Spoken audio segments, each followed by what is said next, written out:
Il y a certaines classes, comme les Kitot He et Vav, qui devront venir minimum 2 jours par semaine. C'est ce que le ministère a imposé.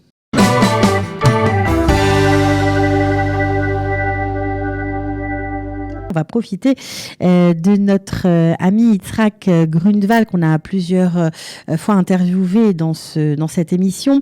Donc, il est inspecteur de l'éducation nationale spécialisé pour le primaire, pour le Yesodi. Et on va lui poser des questions parce qu'on s'inquiète en tant que parent, en tant qu'Israélien, de savoir comment cette rentrée va se passer. Je crois qu'il est en ligne. Yitzhak Grunewald, bonjour. Bonjour, Boker Tov. Alors, ravi de vous accueillir parce que ce sujet nous interpelle. On a entendu tout et son contraire. On a l'impression, en fait, que les choses sont gérées un peu en fonction des établissements. Est-ce que c'est une réalité ou pas tout à fait? Non, pas tout à fait.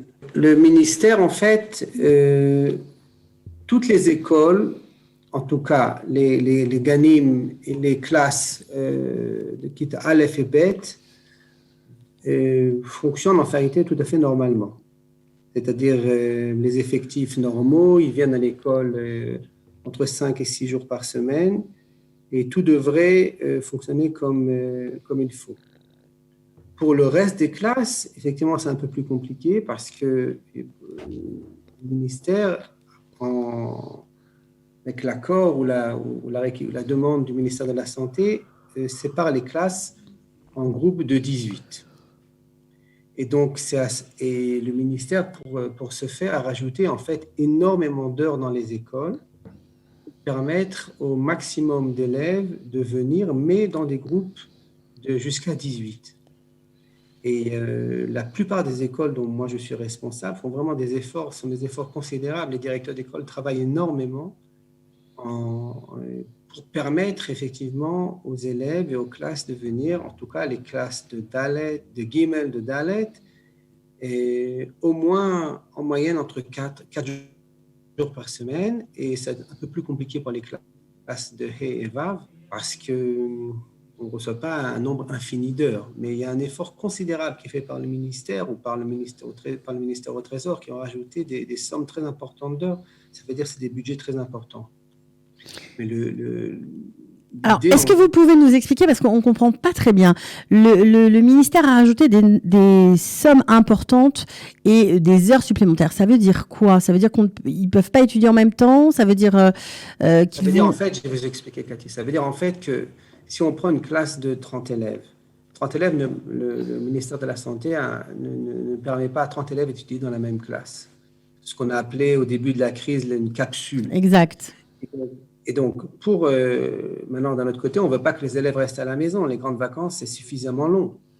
Donc, ce qu'on essaie de faire, c'est de les faire venir, mais dans des groupes plus restreints. Maintenant, le groupe plus restreint, c'est autour de 18 élèves. Et donc, de séparer cette classe en deux groupes. Donc, il faut rajouter un enseignant. OK. Il n'y a qu'un professeur principal, il n'y a qu'un mechanech ou une mechanechet. Et donc, à ce moment-là, il faut rajouter des heures. En moyenne, je ne sais pas si ça vous intéresse, mais on rajoute 25 heures pour toute classe de Kita Gimel et de Kita Dalet. Moi, j'ai certaines écoles qui reçoivent 100 à 150 heures. C'est énormément d'argent. Mais alors, ça pose beaucoup de problématiques parce que dédoubler les classes, c'est ce que vous êtes en train de nous dire. Il faut de la place également pour les dédoubler. Est-ce que ça va être possible ou est-ce que pour l'instant, c'est un vœu pieux? Ça dépend des établissements, ça dépend aussi des villes, mais moi, je travaille dans le sud du pays. Et dans certains cas, on va utiliser aussi le matnas, on va utiliser aussi parfois même des synagogues autour. Et il y a certaines écoles qui ont assez d'espace pour s'organiser. Et c'est vrai aussi qu'il y a certaines classes, comme les Kitot He et Vav, qui devront venir minimum 2 jours par semaine. C'est ce que le ministère a imposé. Mais moi, je peux vous dire qu'en tant qu'inspecteur, et de manière générale, je pense que c'est général à tout le monde, on va essayer de faire venir au maximum les gens, les élèves. On ne veut pas qu'un élève reste à la maison. Même s'il y a des efforts considérables qui sont faits pour l'enseignement à distance, on se rend bien compte que ce n'est pas pareil pour un enfant s'il vient à l'école, s'il rencontre les enseignants, s'il rencontre les élèves, que de rester à la maison, même s'il y a un Zoom ou 2 Zooms, ou 10 Zooms par jour, c'est pas pareil. Alors, vous Donc, dites que pour l'instant, on va avoir droit à 2 jours par semaine pour les dernières classes du Yesodi, de l'école primaire. Qu'est-ce qu'ils vont faire le reste du temps? Ils seront chez eux, sur Zoom toute la journée, ou seulement un Zoom par jour, comme ça a été le cas dans de nombreux établissements? 2 jours par semaine, c'est le minimum. Mais moi, la plupart des écoles, moi je suis responsable de 31 écoles, la plupart des écoles, 90%, les élèves viendront au moins 4 jours par semaine. Parce qu'il y a un effort très important qui est fait, même si on va parfois raccourcir certaines journées pour les autres classes, mais pour permettre justement, donc on joue avec cette banque, si vous voulez, avec cette somme d'heures que l'on a dans une école pour essayer de faire venir le maximum d'élèves durant la semaine, sachant bien, comme je disais auparavant, qu'un élève qui reste à la maison, ce n'est pas l'idéal. Maintenant, si dans certaines écoles, il n'y a pas de place, ça arrive aussi, il n'y a pas d'espace pour pouvoir permettre de faire venir autant d'élèves qui sont séparés donc en différents groupes, c'est la responsabilité du professeur principal d'assurer l'enseignement à distance. Et ça va dépendre, si vous voulez, des capacités de l'enseignant. Donc ça n'a pas changé parce qu'on a vu, lors de la dernière rentrée qu'il y avait des enseignants qui n'étaient pas du tout à l'aise avec la technologie et donc qui ont, moi j'ai entendu des histoires de profs de physique qui n'ont pas pu donner du tout cours pendant plusieurs mois à des élèves, alors, je parle des grands pour le coup, des élèves de première ou de terminale parce qu'ils n'avaient pas la technologie. Ça c'est un. Est-ce que l'éducation nationale va remédier à ça? Est-ce qu'ils vont être formés pour essayer de faire face? Ça dépend beaucoup des écoles, ça dépend aussi beaucoup des municipalités. En principe, les formations ont été assurées pendant l'été. Il y a tout le pays finalement, enfin je crois que c'est à l'échelle mondiale, il y a eu beaucoup de progrès qui ont été faits pour tout ce qui est enseignement à distance. Zoom et compagnie, et pas seulement Zoom, il y a d'autres plateformes qui sont utilisées pour l'enseignement à distance. Moi, je peux vous dire d'expérience un petit peu, les écoles, les lycées, il y a beaucoup plus de facilité, si vous voulez, pour enseigner à distance. Il y a ce qu'on appelle aussi maintenant l'enseignement asynchronique, c'est-à-dire où l'enseignant va demander aux élèves de suivre un film qui a été enregistré au préalable, ça peut être sur YouTube ou peu importe, avec le cours qui est fait de manière tout à fait professionnelle. Et après, le Zoom va permettre de répondre aux questions des élèves ou bien d'interroger les élèves eux-mêmes. Donc, il y a des tas de choses qui ont été... Ça va être adapté, quoi. L'enseignement va être adapté. Oui, ça va être adapté. Je souhaite et je prie pour que le corona disparaisse le plus rapidement possible et qu'on puisse retrouver un enseignement normal au quotidien. Mais au fur et à mesure, tout le monde progresse. Je rappelle aussi que pas tous les pays dans le monde entier ont assuré l'enseignement à distance. Il y a certains pays où les écoles ont été fermées, point barre, et puis il n'y a rien qui a été fait. On assure aussi, en tout cas, l'accent est mis énormément aussi pour que les enseignants parlent aux élèves. On a certains élèves, on le sait aussi, où les parents ont des grandes angoisses. Ils n'envoient pas leurs élèves à l'école depuis le 13 mars. Donc là aussi, il faut assurer aussi pour voir que ces élèves-là, à mon avis, qui souhaiteraient vraiment retrouver leurs amis en classe et retrouver le cadre scolaire. Et l'accent est mis aussi sur le contact au quotidien, même d'ailleurs pendant les vacances scolaires, qui doit être assuré essentiellement par le professeur principal. Alors, Yitzhak Grunwald, cet enseignement à distance et cette nouvelle façon de vivre et d'aller à l'école a mis en exergue des problèmes financiers importants. On sait que l'école, normalement, c'est un moyen de lisser les différences sociales. Il se trouve que aujourd'hui, quand on parle, je sais pas, d'une famille de 4 enfants, par exemple, où il y a un seul ordinateur et pour les parents et pour les enfants, eh bien, suivre un enseignement à distance s'avère très compliqué. L'année dernière, je sais que certaines écoles ont lancé un programme pour aider les familles en difficulté à avoir un ordinateur. Il y avait un ordinateur qui était donné aux familles. Est-ce que ce genre d'initiative va se poursuivre? Est-ce qu'il va y avoir des budgets débloqués pour aider ces familles à avoir peut-être 1 ou 2 ordinateurs supplémentaires dans les foyers? Oui, à l'échelle municipale, certainement. Je peux vous dire que, par exemple, la ville de Beersheba, où je suis aussi inspecteur, il y a des dizaines et des centaines en fait, d'ordinateurs qui ont été distribués. dans les familles qui sont moins favorisées. Mais là aussi, le fait de pouvoir enseigner de manière ce que j'ai appelé auparavant asynchronique, c'est-à-dire c'est pas tout le monde à 8 heures du matin Zoom. Parfois, on se sert aussi du téléphone portable.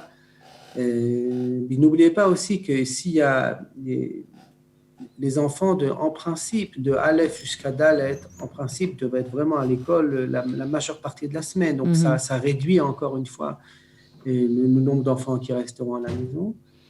Et en souhaitant qu'on n'aura pas de troisième vague de Covid et qu'on pourra le plus rapidement rentrer à l'école.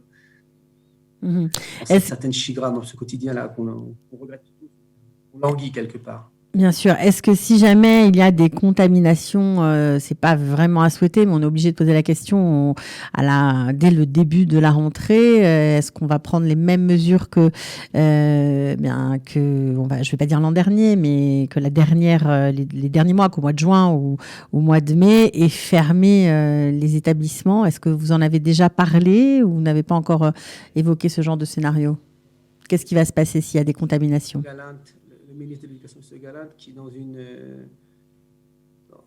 dans un entretien à Beersheva disait que cette politique qu'il avait établie de fermer les écoles immédiatement a permis d'empêcher au virus de se répandre. Et moi, je peux dire d'expérience, moi j'ai fermé plusieurs écoles, mais qu'on a réouvert très très rapidement. C'est-à-dire qu'après une enquête épidémiologique rapide, parfois, dans les 12 heures, on a fermé une classe, mais on a ouvert les autres classes. C'est-à-dire qu'après, on se rend compte qu'il y a un élève qui est malade, effectivement.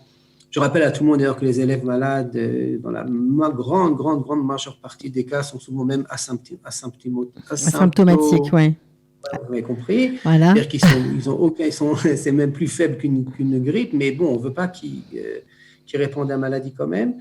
Mais dans la plupart des cas, on a rouvert très, très rapidement l'école en fermant, en mettant en quarantaine une classe, quoi, mais pas plus que ça, quoi. Donc, je pense que cette politique ne va pas changer a priori.